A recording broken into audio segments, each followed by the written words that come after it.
How to become a successful real estate investor. If you want to get going in real estate and be an investor, you want to know what it's going to take to be a successful real estate investor.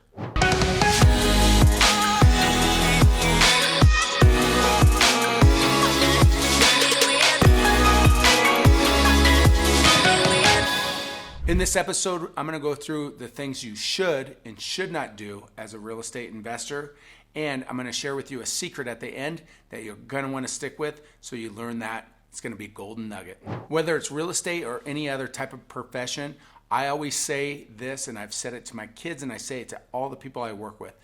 There are a few things if you want to be successful in life that you need to follow, and that is do what you say you're going to do.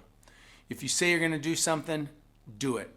And if something comes up, you need to communicate that, even if it's tough news. And the tougher the news, the more the communication needs to happen. A lot of people try to avoid this confrontation, cringing what's going to be said on the other line or in person or whatever that is. It's better to be a clear communicator and deliver bad news than no news. For me, when I'm working with other investors or tenants or whomever, I just say, I don't care what happens, just communicate with me. And I think the more business dealings you guys do, the more you'll appreciate that as well. Some of you guys probably are sharing exactly what I'm saying, and you feel the exact same way. Maybe that's a part of what you instill as well. So do what you say you're going to do. You want to be honest and upfront. If there's something like an issue on a property or funding or whatever it is, you want to be able to articulate and communicate that with all parties so it's out in the open. Sometimes you never know, like the person next to you could have the solution. So be honest about things. And then that way you're not called out on it. You're able to have save face, dignity, all these things. And keep in mind, like it may seem like real estate's this huge industry, and it is to a degree, but when you're working in a specific niche, that thing gets really small, really fast, or your area. What you don't want to do is ruin your reputation by being dishonest, whether it's lying about the property, tenants, who knows, but just being honest in all areas. This is another huge piece for me, is working hard. There's no substitute for hard work, and oftentimes, yes, is there ways that you can get around that, having someone you work with that's been there, done that, sure. But for the most part, there's no workaround hard work. A lot of people are looking for that shortcut. There is no shortcut. Sorry, there is no substitute for hard work. I'm sure you've heard of this saying before, the harder I work, the luckier I get. That happens to be true for me. I mean, I'm not the sharpest guy, but I'll work hard, so I have that going for me. Sacrifice. This one was brought to me, although I just didn't ever really notice that it's part of on your road to becoming successful. There is some sacrifices that sometimes need to be made. That's unfortunate, but you got to kind of pick and choose. A lot of people are looking for that success to be at the 9-to-5 schedule, and sometimes it just doesn't work that way. Here's the thing, like maybe you have to miss out on an opportunity with friends or whatever it might be to go check out a property or to take care of an obligation. That's usually where most people will justify not doing it because, hey, it's after hours or whatever it might be. To me, that's an opportunity because I know most people wouldn't do it. That's when I know I have to go do it because it's probably going to pay off dividends, and usually it does. But that sacrifice could come in the form of time with friends, family, like I'm saying, and you may miss out on a few things. But if I take that short-term sacrifice now, I could enjoy and not have to sacrifice my later years doing something I don't want to do. So you kind of have to pick and choose, but sacrifice is part of it. Your network. I'm sure you guys have heard this before. If you haven't, this is so true in real estate. Your network is your net worth. Like, find out who you're surrounding yourself with. Are you surrounding yourself with people that talk about doing deals, or are you surrounding yourself with people that are doing deals, getting things done? Again, network, net worth. They usually go hand in hand.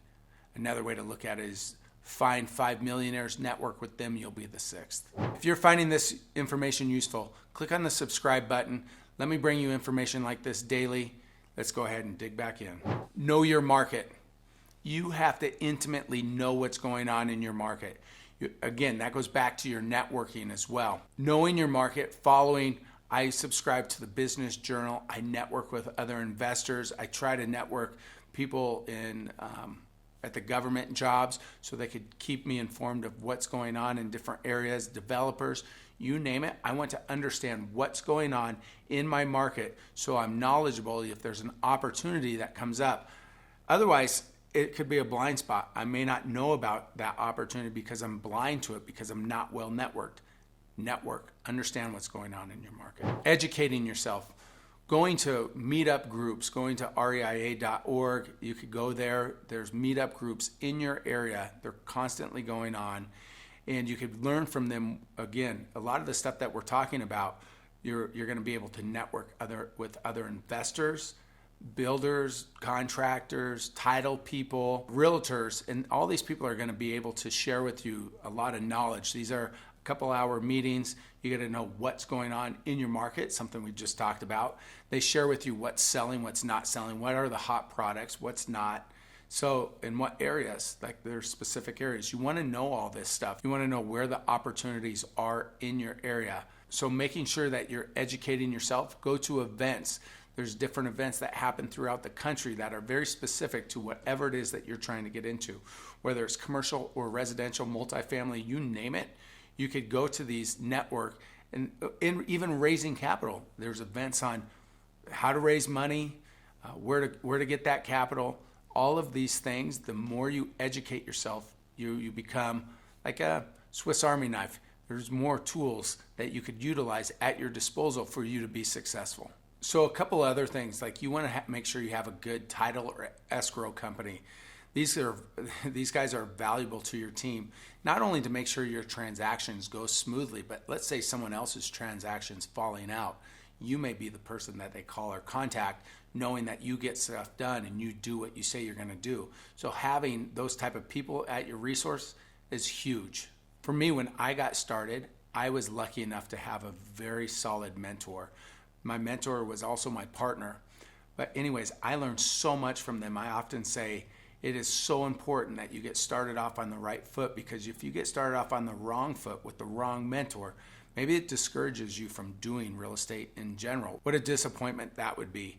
Like, it is key. I always tell our team, like, let's make sure that the messenger doesn't get in the way of the message. If they're a better fit for somebody else, then we look at teeing that up. That's the same thing goes for, again, back when I got started. I've always looked for mentors. I always look for someone that I could partner with that's at that next level to kind of level me up. And I just closed on one deal with a mentor doing huge deals. He does much bigger deals than I do. So being able to bring value to someone like that, which I have, I've brought him into some of the deals that I'm doing, allowing him to participate in some upside. And in doing so, he brings that upside money to the new projects and lets me participate in it. So again, like, what value are you bringing to this team or to the partnership? And that being said, what I'd like to give to you today is a free one-on-one session with one of my mentors to help you determine what your goals are, help you identify them, and see if we could help you fast track what you need to do to be successful. I think it's an invaluable resource. Again, just click on the link below, schedule your time. Hope to talk to you guys soon.